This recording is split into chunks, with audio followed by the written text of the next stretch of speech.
12ஆம் வகுப்பு வரை தமிழ் வழியில் படித்து நீட் தேர்வை ஆங்கில வழியில் எழுதி அசத்திய மாணவன் தன்னம்பிக்கை இருந்தால் நீட் தேர்வில் வெற்றி பெறலாம் என்று நெகிழ்ச்சி பேட்டியளித்துள்ளார்.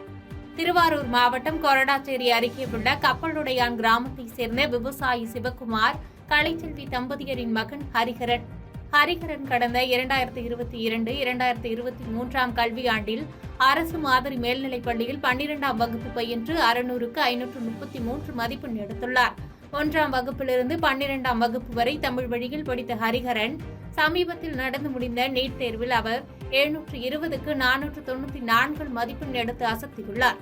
இதன் காரணமாக தற்போது அரசு பள்ளி மாணவ மாணவிகளுக்கான 7.5% இடஒதுக்கீட்டில் தனக்கு மருத்துவராகும் வாய்ப்பு கிடைக்கும் என அவர் உறுதியாக்கியுள்ளார். இதுகுறித்து நெகிழ்ச்சி பேட்டியளித்த மாணவன் ஹரிஹரன், சிறுவயதிலிருந்து தனக்கு மருத்துவராக வேண்டும் என்ற கனவு இருந்ததால் கண்டிப்பாக 2வது முறையில் வெற்றி பெற்று விடலாம் என்கிற நம்பிக்கையில் பயிற்சி மையத்தில் சேர்ந்து பயின்று 145லிருந்து 494 மதிப்பெண் எடுத்துள்ளதை பெரிய மாற்றமாக கருதுவதாக தெரிவித்தார். அனைத்து அரசு பள்ளி மாணவ மாணவிகளும் தன்னம்பிக்கை இருந்தால் கண்டிப்பாக நீட் தேர்வில் வெற்றி பெறலாம் என்றும் அவர் தெரிவித்துள்ளார்.